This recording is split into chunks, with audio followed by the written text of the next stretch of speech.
Hey Leute, herzlich willkommen auf meinem Kanal, ich bin mouzAkrobat und weil mich im Stream so viele Leute danach gefragt haben, was ich davon halte von den Roadmap Highlights Februar 2023, das Video ist auf dem internationalen World of Tanks Kanal gestern erschienen, habe ich mir gedacht, komm, ich mache mit euch ein kurzes Reaction-Video, kurz in Anführungszeichen, das Video selber geht 14 Minuten, meine Reaction wird natürlich wahrscheinlich ein bisschen länger dauern. Ich habe für euch, weil das Video auf Englisch ist, die deutschen Untertitel angeschaltet und werde natürlich auch auf das ein oder andere dann reagieren in Deutsch. Also von wem das Englisch jetzt not the yellow from the egg ist, keine Panik. Wir werden uns das Ganze gemeinsam anschauen und dann mit Händen und Füßen übersetzen. Also los geht's.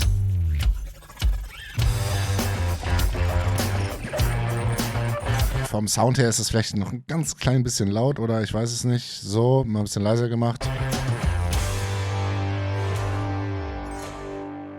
Hello dear tankers, my name is Michael. I'm the Publishing Director for World of Tanks in Europe and for North America. Today I would like to introduce you to a new video series the team has been working on. The goal of this series is to bring you guys as close to the World of Tanks development and the beats that we have planned for 2023 as possible. We are working on a lot of new features that are coming to the game this year. New tank lines, new game modes and improvements of game mechanics. It's really exciting and I would love you guys to have a look on what we have prepared for you right now. Finde ich schon mal ganz geil, dass Wargaming uns jetzt regelmäßig darüber updatet, was sie so vorhaben. Bin mal gespannt, ob sie auch da so Stellung nehmen zu sowas wie EBR, Chieftain, BZ 176. Wahrscheinlich nicht. We are excited to announce the arrival of Japanese tank destroyers, a line we've been developing and balancing for quite a while. Researchable from the Balancing kleingeschrieben natürlich, oder? Ja, also neue japanische TD-Reihe kommt ins Spiel. Wir sehen da auch schon den Premium-Panzer Type 5 Kari. Habe ich bis jetzt im Spiel noch nicht gesehen. Könnt ihr mal in die Kommentare schreiben, wenn ihr den vielleicht schon mal irgendwo supertestmäßig gesehen habt. Ansonsten geht das Ganze, wenn ich es gerade gesehen habe, vom 4er los. Hori 1, Hori 2, Hori 1, Hori 3. Die Nummerierung ist irgendwie ein bisschen komisch. Hori 2 auf Stufe 8, dann der Hori 1 auf Stufe 9 und dann Hori 3. Ah ja. Tier 4 Chi-He. This line of tanks has been awaited by players quite some time. These tanks. Auch das würde mich mal interessieren. Wer von euch hat jetzt auf die japanischen TDs gewartet? Du da draußen? Hast du drauf gewartet? Dann schreib's in die Kommentare. Destroyers will feature thick frontal armor and big guns, more commonly seen on the high seas. It will definitely not be the sneakiest or most subtle of tanks on the battlefield. Instead, making their presence known with their dangerous Die sehen ehrlicherweise genauso aus wie der Type 5 Heavy, ne? Irgendwelche Schiffsgeschütze abgeschraubt auf Ketten gesetzt. AP and HE shells, both having high alpha damage. In terms of playstyle, these tanks will be similar to the non-turreted German tank destroyer line, with variations depending on the tier. If you're the type of player who likes big guns and you cannot lie, then this line will be for you. Let's get started with details. Oh, habt ihr das gehört? Diese Anspielung auf I like big butts and I cannot lie. Hm? Say hello to the Ho-Ni 3 at tier 5. Which can carry a 75mm cannon and has decent armor. And at tier 6, the Type 95 G-Row, based on the Type 95 Rogo chassis and can equip either a 75mm or 100. Sieht aus wie so eine fahrende Lagerhalle, oder? Also hübsch sind die ja alle nicht. 105mm cannon. The tier 7 Cheeto SP is like many tank destroyers of the period, based on turning the hull of a heavy or medium and adding a lot of armor and a big gun. At tier 8, we have the Hori 2. This will be a heavy tank destroyer carrying either a 105 or 120mm cannon. Your opponent will question whether they feel lucky before peeking in its presence. Following this, at tier 9, we have the Hori 1. Based on the hull of the Type 5, it has good armor and is capable of equipping either a 127 or 149mm cannon. 149. Also fast 150 mm geschützt, das ist schon so eigentlich Jagdpanzer-Style, ne? Also wie gesagt, unnormal hässlich finde ich die Panzer auf jeden Fall. Ein paar Stats zu den Kanonen wären jetzt schön gewesen, wenn man die jetzt hier so ein bisschen mal eingeblendet hätte. Wie viel Alpha, wie viel Durchschlag? Finally, at Tier 10, there is the HOLZKERN 3, looking and playing very similar to the Jagdpanzer E100, only with a 149mm cannon. Before the release of the tech tree, you can expect to see the arrival of a Tier 8 premium called the Type 5 Kar-E. The tank has good frontal armor and sports a gun capable of firing 127mm shells with good penetration and great damage. For the in-depth technical details, armor layout, and more information, look out for news on our portal. Aber ich weiß jetzt ehrlicherweise nicht, ob wir auf so eine Reihe gewartet haben. Dicke Kanonen, dicke Panzerung. Ja, muss man mal schauen, was dann letztendlich die effektiven Werte sind. 127 mm Kanone auf Stufe 8. Ja, mal schauen, ne, was dann da am Ende bei rumkommt und was hier unter dicker Panzerung verstanden wird. Der Ferdinand hatte ja auch dicke Panzerung, wird aber an allen Ecken und Kanten durchschlagen. Also da bin ich mal gespannt. Next, we have random events. The first part of our dynamic objects mechanic teased in December. These events will take place in certain areas of the map and will create new objects, which you can use tactically and strategically. Random events will create an environment for the player that evolves along with their battle, giving even our most veteran players a fresh feel to gameplay. Was ist jetzt eigentlich, wenn ich jetzt auf der Brücke stehe und da kommt jetzt so ein Bomber drüber geflogen, kann es auch sein, dass ich so randommäßig da auf der Brücke weggebombt werde? Also habe ich das jetzt gerade richtig gesehen, dass quasi es jetzt nicht reicht 25% RNG, sondern auch noch, ich stehe zufällig gerade auf der Brücke, da fährt dann so ein Öltanker rein oder ich stehe auf einer anderen Brücke und da werden dann zufällig kurz Bomben drüber geworfen. Habe ich das jetzt richtig gesehen und ich platze dann einfach? Random events are framed in a red border with a timer notification. You should leave this zone before the timer runs out, or bad things will happen to your tank. Also finde ich ja grundsätzlich eine geile Idee, aber alle Random Events, die wir jetzt gerade gesehen haben, sind relativ zentral, also das ist jetzt ja hier sicherer Hafen, ne, sind relativ zentral auf der Karte passiert. Also hier wird, glaube ich, zum Beispiel gerade der Bunkereingang weggekracht. Da hinten war es die Brücke, die bombardiert worden ist, also alles zentral auf der Karte. Ich persönlich würde mich ja eher mehr freuen, wenn diese Random Events am Kartenrand auf den Abquanzposis stattfinden würden. Zum Beispiel hier hinten in Verlängerung, rechts hinten in der Ecke, dieser Bereich, wo TDs gerne rumschimmeln. Also so, dass man die Leute auch mal zwingt, aus der Basis rauszufahren. Das wäre eigentlich eine geile Nummer, aber das jetzt hier irgendwie zentral auf der Karte zu machen, da wo eigentlich das Hauptgefecht tobt, weiß ich ja nicht. Und dann ist man gezwungen, diesen Bereich zu verlassen, den man sich vielleicht gerade unter erheblichen HP freigekämpft hat. For example, a blown-up bunker on the map will create debris. Then you can use parts of that debris as cover. Some locations will also feature new containers and concrete blocks positioned there from the start of battle that you can move with you as you push the flank. We will continue to work on night battles and dynamic water behavior on maps. We know that players have been eager for both of these, and we will share more information as soon as we can. Details about random events testing as part of the recon missions will come soon, so be ready to give us your feedback. Gut, das hier im Hintergrund ist jetzt ja das neue Airfield, das haben wir schon auch mal gesehen in der Ankündigung, dass wir jetzt hier auch Ebbe und Flut haben und das Airfield deutlich erweitert wird. I hope you enjoyed the features that we just saw, ladies and gentlemen. And let me assure you that there's more really good content coming your way. As of right now, it's a bit early to talk about it because it's obviously still in development and a lot of changes are happening in the meantime. So it would be a bit unfair to give you already an overview. But I have also good news. In April, the next episode of this new series is already planned and we are working on to write you more details on what we are cooking for you. By the way, just something I need to share with you. A couple of years ago, when I was still in community management, there was one feature the Germans back then always asked for, and these were night maps. And I'm really, really excited about this coming our way because I really share the passion about night maps. I've seen it in other games. It's really, really cool, and I think it will be a lot of fun to play. So enough about my passion for night maps. Obviously, there's more features that we are currently working on with the dev team, and a lot of focus obviously is also dedicated to reoccurring game modes such as Steel Hunter and the Onslaught mode. Those game modes are the backbone of World of Tanks and constantly need improvement. And obviously we are doing this for you guys. At the same time, like in any other MMO, balancing, very important and something we are dedicating a lot of time and resources to as well. So let's have a look what we prepared here for you. Jetzt bin ich gespannt. First, let's share some details about Steel Hunter Reborn, a variation on the classic mode with faster paced action, respawns, and even AI. We're working on a mechanic that will allow players to respawn in a safe location, giving players an opportunity to get their bearings before getting back into the action.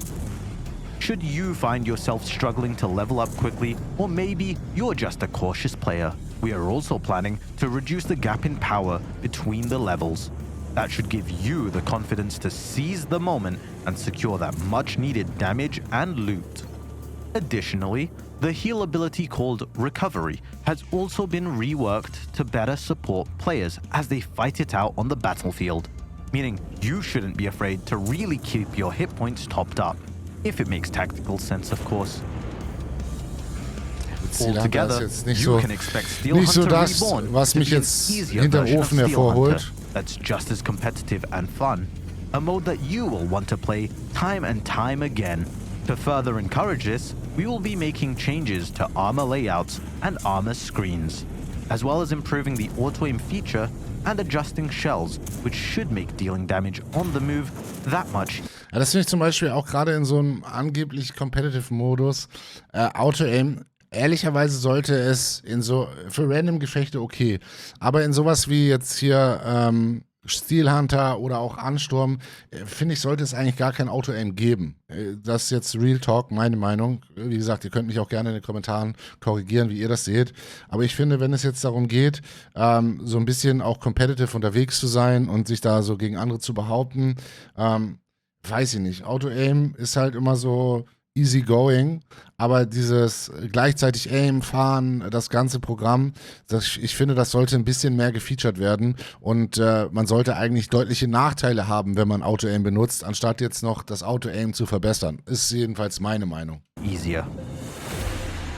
The Onslaught game mode will make an appearance repeatedly through 2023, starting with a relaunch of the Season of the Griffin, with a new mode-specific progressive style and various quality of life improvements based on player reactions to the first episode.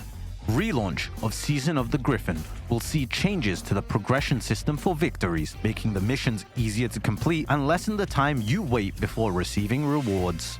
We will also introduce new maps. Also Ansturm, ja, fand ich letztes Mal ziemlich geil. Wenn es jetzt noch verbessert wird, sicherlich cool. Die Stile, die man da verdienen konnte, die sahen auch mega geil aus. Also gerade der Meisterstil mit diesem fetten Goldanteil, fand ich, sah schon ziemlich krass aus. Das sah jetzt eben in der ersten Übersicht auch ganz geil aus. Also alleine dafür hat sich das schon gelohnt. Aber es war auch, finde ich, eine sehr, sehr geile Abwechslung. Wenn sie das jetzt noch verbessern und für viele Leute dann auch ein bisschen vereinfachen, okay, gehe ich mit, geil. Maps to the map pool, airfield, and glacier. All maps will be continually balanced throughout the year. We used a lot of data and player feedback from the first Onslaught to rebalance the perks to increase the variety in tactics and tanks chosen in the game mode. We will also remove the ping limit for players in super platoons and increase ping limit for players in general, making coordination easier. Additionally, we will remove the limitations rank matching in a super platoon and make sure super platoons do not meet solo players. Das ist wichtig, dass diese Super Platoons nicht Solos treffen. Also das finde ich eine sehr, sehr gute Änderung, weil das ist in meinen Augen auch einfach Quatsch. Throughout spring, we will be testing internally additional mechanics for Onslaught. Player sentiment and data will be at the heart of the changes and balancing throughout the year. With a large update of changes like qualification battles expected in autumn, more detail on those coming later. And finally, Frontline should return in the middle of 2023 for those who want to grind their tier 8 tanks or credits. Firstly, we have been hard at work optimizing the game mode in order to improve both stability and performance for most players.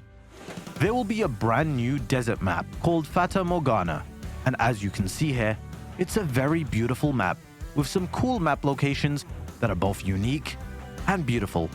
At least we think so. The main goal for this map was to improve and increase play between the lanes and give players. Also optisch sieht das auf jeden Fall mega geil aus und ich bin der Meinung, es war auch lange überfällig, dass wir jetzt endlich mal noch eine neue Karte für Frontline bekommen. Ehrlicherweise hätte ich mir eigentlich mit jeder neuen Frontline-Iteration eine neue Karte gewünscht. Also da hat sich Wargaming schon sehr viel Zeit gelassen, sieht aber ziemlich geil aus und wenn wir jetzt dann irgendwann mal 3 verschiedene Karten haben, ja, dann hat man auch da wenigstens mal ein bisschen Abwechslung, ne? Is a feeling of a truly huge map with lots of action. The Craftwork map has also seen extensive rebalancing, which was tested recently on Common Test. All these changes will balance the win chance for both teams by increasing the cover in key locations for both attacking and defending teams. Das ist You wichtig. will also relocate key objectives in order to balance how easy they are to attack or defend, depending on the zone. You can expect various quality of life Das sieht gut improvements aus. the next time you see Frontline. For instance, Battle Reserves will now upgrade simultaneously across all 3 slots. For every player that earns the rank of General in your team, limited to a total of 10, every player in that team will gain a bonus to their tank characteristics. Once more, this is just a quick peek into the future of Frontline, and you can expect more details about the mode as it comes closer to release. Welcome back.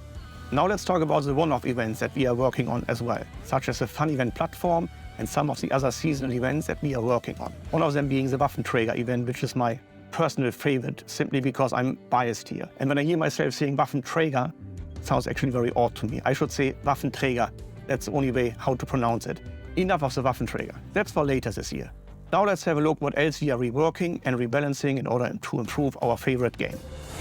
We plan to have continual vehicle rebalancing in 2023. As you have seen already from our common test, we're starting with a focus on improving out-of-meta tanks to make them more popular and appealing to play, as well as balancing those vehicles that data shows are currently overperforming slightly. You can check out the article on our portal for more. Darüber habe ich ja schon ein gesondertes Video gemacht, was ich davon halte. Ehrlicherweise, ja, E3 vielleicht stark, ja, Progetto vielleicht stark, aber mit Sicherheit nicht overperforming, also das, was Sie jetzt hier gerade gesagt haben. Und mir fehlt da ehrlicherweise dann, wenn man so rangeht, dann wären das 2 der letzten Fahrzeuge von denen, die wir stark nennen, die mir so in den Sinn kommen würden. Zum Beispiel der VZ55, meiner Meinung nach viel, viel stärker.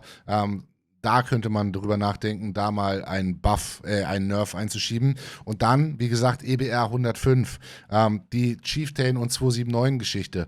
Auch mal für die Clan War-Leute wieder mehr Vielfalt schaffen. Im Ansturm haben wir das Problem nicht, aber jetzt gerade aktuell läuft die Kampagne und es ist einfach zum Teil totlangweilig. Nur Chieftains, nur 279, dann hier und da nochmal ein E3, aber das war's dann auch. Also da bin ich der Meinung, da wird im Moment an den falschen Stellschrauben, zumindest was die Nerfs angeht, gedreht. Die Buffs, ja, da hatten wir auch schon drüber gesprochen. Einige gehen mir gar nicht weit genug, aber es sind zumindest die richtigen Panzer. Rhinoceronte, T57 Heavy, dann haben wir da eben noch T43 gesehen. Wir haben da gesehen die deutschen Lights, also die britischen Mediums. Wie gesagt, da habe ich ja schon ein Video zu gemacht und bin da ehrlicherweise ein bisschen uneinig mit Wargaming, was jetzt die Nerfs angeht. More details about these current balance changes. You can be sure this is not the last set of vehicle rebalancing we'll see in 2023. This is just the first wave of the year, with more potential changes in the future based on observations and evaluations of vehicle performance. Finally, the crew rework will be introduced in 3 main stages.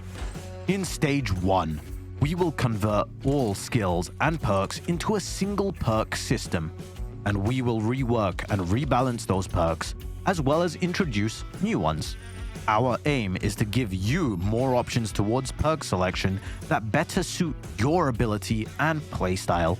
Additionally, all perks will now activate as soon as you train them to 1% and become more effective as they train closer to 100%. In Stage 2, we plan to overhaul and improve the user interface, making it easier for you to work with your crew and manage your barracks. we are sure that old and new players alike will appreciate this change. Lastly, in Stage 3, we will remove below 100% training levels for crew when being trained and retrained.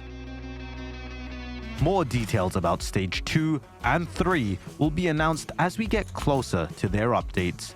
But we know many of you have had questions about planned crew changes in 2023. Now, let's... Also wie gesagt, da muss man dann schauen, was da jetzt letztendlich bei rumkam. Beim letzten Mal, wo sie Crew 2.0 einführen wollten, da waren diese neuen Perks eigentlich nur umbenannt, aber letztendlich musste man die Crew wieder genauso schulen wie vorher, nur das Kind hatte halt einfach einen anderen Namen. Das einzig Gute daran war für neue Spieler, dass man dann Crews auf mehreren Panzern gleichzeitig trainieren konnte. Da war dann aber immer noch die Frage im Raum, was machen dann Leute mit einer großen Garage, die jetzt für sämtliche Panzer eine eigene Crew haben? Wie werden die kompensiert?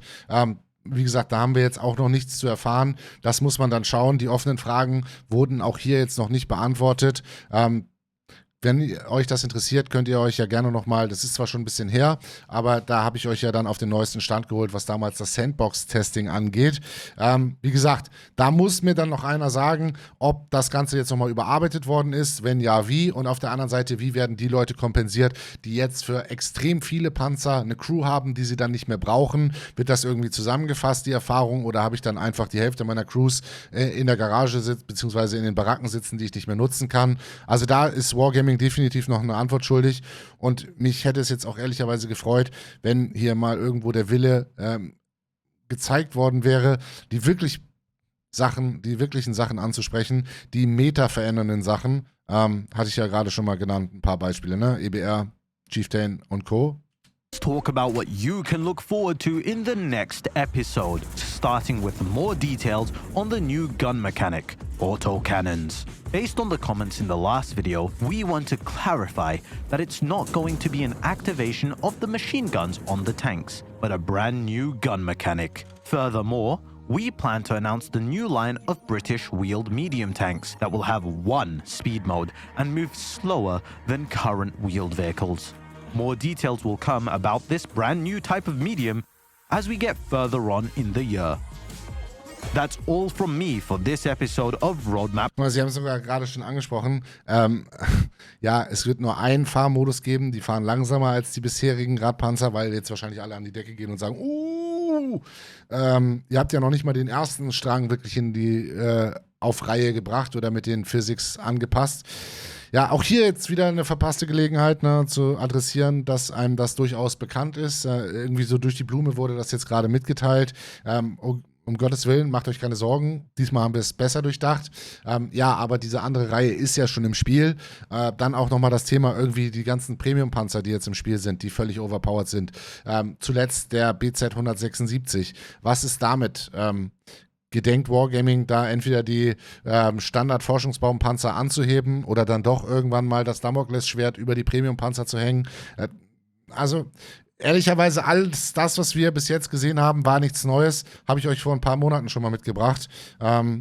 So wie sich das gestern im Stream anhörte, waren da jetzt ganz viele wahnsinnig neue Informationen, aber ehrlicherweise habe ich jetzt nichts davon gesehen. Back to Michael. Thank you, Tankers. I hope you are as excited as we are about the features that we presented to you today and that we are planning to bring to the game in 2023. Head to the comment section if you have any questions about what you have seen in the video today. Our community team will browse through it and happy to answer any of your questions, and we are taking the feedback. Also keep in mind that in April we are presenting the next episode and give you even more details about what's to come in 2023. Thank you for staying with us. I hope you enjoyed the show. See you next time. Bye bye, guys. Ja, grundsätzlich finde ich die Idee so einer Videoreihe super, aber ehrlicherweise waren das jetzt alles Informationen, die schon bekannt waren, die schon letztes Jahr veröffentlicht worden sind, mit dem Ausblick auf 2023, nichts Neues dabei, und irgendwie die wahren Probleme in diesem Spiel nicht adressiert, deswegen, ja, schade eigentlich. Ich hätte mir da ein bisschen mehr von vorgestellt. Ja, ansonsten, wie gesagt, wenn ich auch weiterhin auf solche Ankündigungsvideos für euch reagieren soll, dann lasst dem Ganzen gerne einen Daumen nach oben da. Schreibt mir hier in die Kommentare gerne, wie ihr das Ganze seht.